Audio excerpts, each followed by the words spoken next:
시청자 여러분 안녕하십니까? 익산 시정뉴스입니다. 익산 황등역이 국제화물철도역 최종 입지로 적합하다는 전문 용역 결과가 나왔습니다. 그렇다면 황등역을 국제화물철도역으로 만들었을 때 경제성은 얼마나 될까요? 국제화물철도역 건립 규모별로 나눈 4가지 시나리오를 적용했더니 가장 높은 편익대 비용이 6.8이나 됐습니다. 익산 황등역입니다. 지난달 23일 발표된 국제화물철도역 구축 용역 결과에서 동익산역을 제치고 적격지로 확정된 곳입니다. 황등역은 전라선과 호남선 등 3개 철도 노선과 연계가 가능하고 무엇보다 세관과 검역시설 건립, 화물 적치 공간 등 14,000여 제곱미터 부지를 활용할 수 있다는 장점이 있는 것으로 분석됐습니다. 이 황등역이 가장 기존 호남선 축 위에 있고 대야선과 전라선, 호남선 다 아우르는 지역들에 있기 때문에 가장 입지가 좋은 걸로 그렇게 나타났습니다.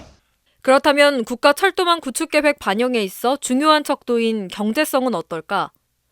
황등역을 국제 화물철도역으로 확장 개발하는 규모에 따라 4가지 시나리오가 분석됐습니다. 4가지 시나리오 모두 역사 건축과 진입도로 신설, 하역 장비 구축, 세관 및 검역시설 건립 등 국제 화물철도역으로서의 인프라 구축 가능성을 평가했습니다.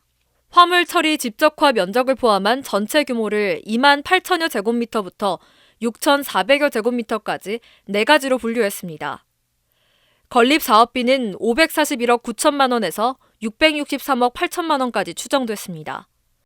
이 같은 사업비를 투입해 황등역을 국제 화물철도역으로 탈바꿈시키면 2030년 기준 연간 컨테이너 화물 운임은 해상 운송과 비교했을 때 최대 234억 원, 시간적 비용은 680억 원을 절감할 수 있는 것으로 조사됐습니다.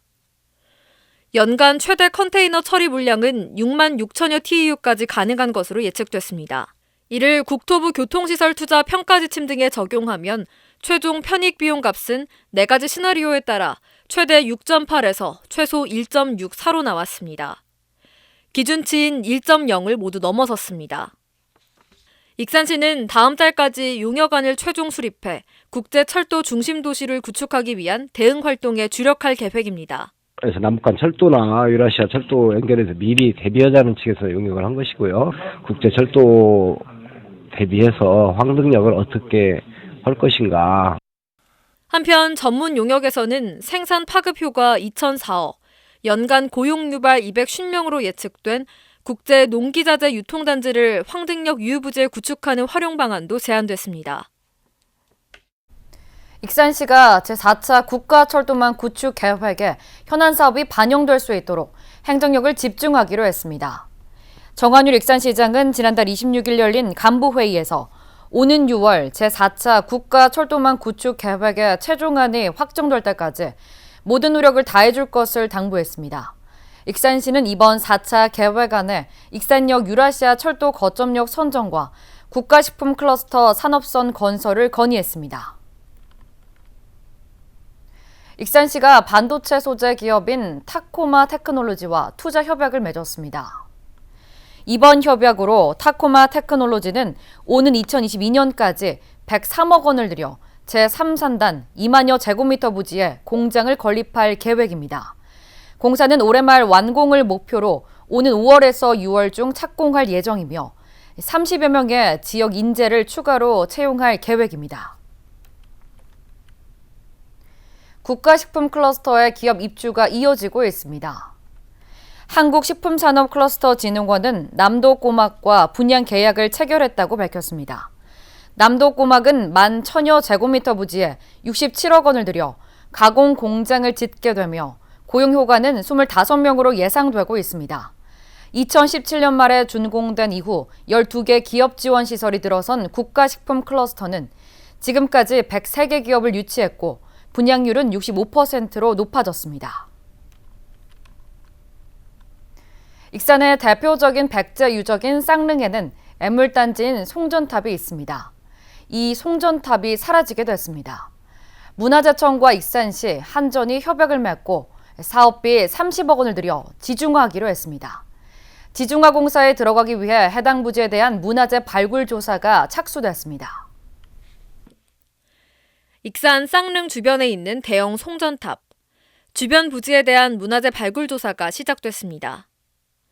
익산시와 문화재청은 지중선로를 설치하기 위해 송전탑 인근 토지 12,000여 제곱미터를 매입했습니다. 마한 백제문화연구소를 통해 이달 25일까지 발굴 조사가 진행됩니다. 이처럼 쌍릉 주변에 있는 송전탑은 모두 사라지게 됩니다. 이를 위해 문화재청과 익산시, 한전이 협약을 맺고 국비 등 사업비 30억 원을 투입하기로 했습니다. 오는 2023년까지 쌍릉 주변 송전탑 5기 중 2기는 철거되고 3기는 다른 곳으로 옮겨집니다. 쪽에 오는 관광객들이 아무래도 이제 건강상이나 이런 이유 때문에 유적지 방문을 기피하는 현상이 좀 있죠. 그래서 그런 부분들을 해소하고 경관을 회복하기 위해서 지중화를 추진하고 있습니다. 송전탑이 사라지면 쌍릉 활용 계획은 탄력을 받게 됩니다. 송전탑이 사라진 부지에 역사 자료관을 새롭게 만드는 등 주변 경관을 개선하게 됩니다. 또 기존 주차장은 확장되고 시민들이 활용할 수 있는 도심 공원 기능을 갖춘 유적 공원화 사업을 진행합니다. 하고 내후년 2개년에 걸쳐서 마무리할 계획입니다. 쌍릉을 종합정비해서 유적공원화 하려고 하고 있습니다. 백제 사도읍기에 만들어져 석비형 묘표석이 발견되는 등 왕릉급 무덤으로 추정되고 있는 익산 쌍릉. 애물단지였던 송전탑이 사라지게 되면서 역사 유적지로서의 활용 가능성을 확보하게 됐습니다. 익산 부송 4지구 택지 개발이 오는 8월에 착공될 예정입니다. 익산시에 따르면 학교 부지를 공동주택 용지로 변경하는 등 개발 계획이 일부 변경됨에 따라 실시 계획 인가와 환지 계획 인가 고시 등 행정 절차를 7월까지 마무리할 방침입니다. 관련 절차가 마무리되면 오는 8월 착공이 이루어질 전망입니다. 익산시는 부송 4지구의 전체 세대수는 1,671세대로 변경이 없다고 밝혔습니다. 익산 동물용 의약품 효능 안전성 평가센터가 오는 11월 착공돼 이르면 내년 하반기에 완공됩니다. 평가센터가 구축되면 코로나19와 같은 인수 공통 감염병의 치료제 연구와 함께 동물용 의약품의 효능 안전성 평가와 산학 연구가 활발해질 전망입니다. 익산시는 지자체 공모를 통해 지난 4월 평가센터 건립 최종 대상지로 선정되었으며 센터 건립까지 총 250억 원이 투입될 예정입니다. 익산시가 악취 관리를 위해 24시간 감시 체계를 가동합니다. 5월부터 10월까지 운영되는 악취 상황실은 악취 모니터링 시스템인 익산 악취 24를 가동해 악취 발생 상황과 민원을 확인하고 현장 확인을 통해 원인이 되는 사업장을 추적 관리하게 됩니다. 또한 심야 시간대 악취 유발 야간 조업 사업장에 대한 단속과 악취 측정 차량 순찰도 실시합니다. 익산 원도심에 있는 옛 한오바 호텔이 사회 경제 어울림센터로 활용됩니다.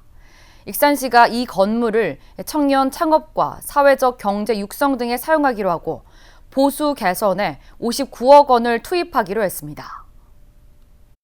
옛 한오바 호텔. 지난해 1월 문화예술 거점 공간으로 만들겠다며 기획사들과 조성 협약을 체결했다가 7개월 후에 무산되기도 했습니다. 이후 지금까지 8개월 동안 방치돼 왔습니다. 익산시가 새로운 활용 방안을 결정했습니다. 이른바 사회경제어울림센터.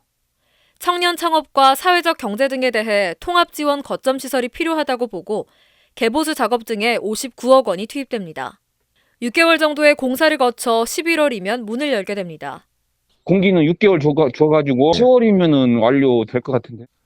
6층 규모의 건물에는 청년 놀이문화 공간과 청년 프로그램 운영 공간, 청년 창업 지원 공간, 사회적 경제 지원센터, 도시재생 지원센터 등이 들어서게 됩니다. 또 공동회의실과 강당 등 사무공간도 마련됩니다. 청년 창업과 사회적 경제 육성에 필요한 관련 업무가 한 건물 내에서 이뤄지게 됩니다. 이에 대해 도시재생 거점 시설로 만들려 했던 당초 취지에 맞게 적극적인 활성화 방안 마련도 병행되어야 한다는 요구가 나오고 있습니다. 단순한 공간 제공을 떠나 시민이나 이용계층을 끌어들일 수 있는 효율적인 유입 정책이 뒷받침돼야 한다는 지적입니다. 만약에 시민 이용률이 떨어지면 단순히 익산시의 미니 청사 개념에 그칠 수 있기 때문입니다.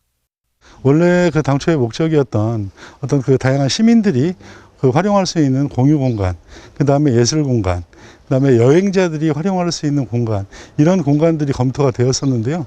이런 것들이 전부 다 무산이 되고 그냥 청사의 기능을 가진 그런 공간으로서의 역할을 수년째 활용 방안을 찾지 못하고 방치된 옛 한오바 호텔. 이제는 청년 창업과 사회적 경제 육성 등을 위한 전문 지원 시설로 활용됩니다.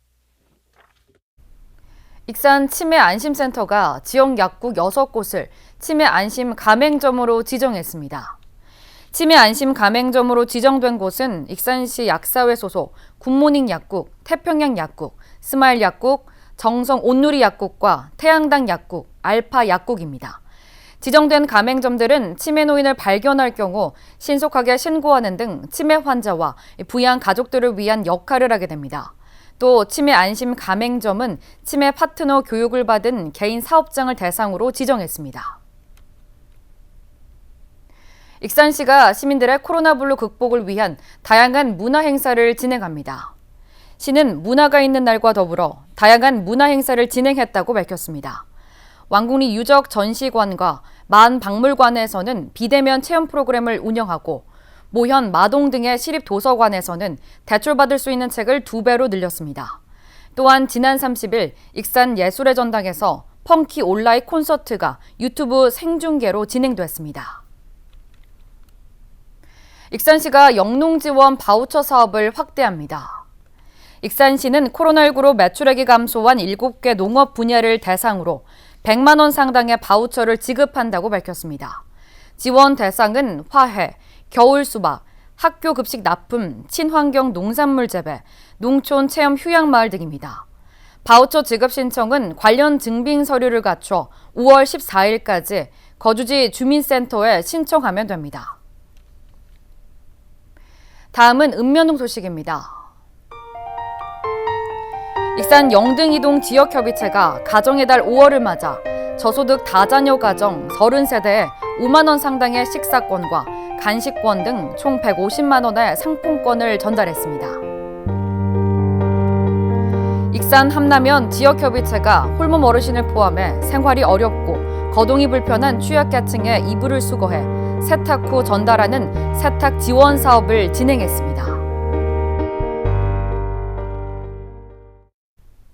이것으로 익산 시정뉴스를 마칩니다. 시청해주신 여러분 고맙습니다.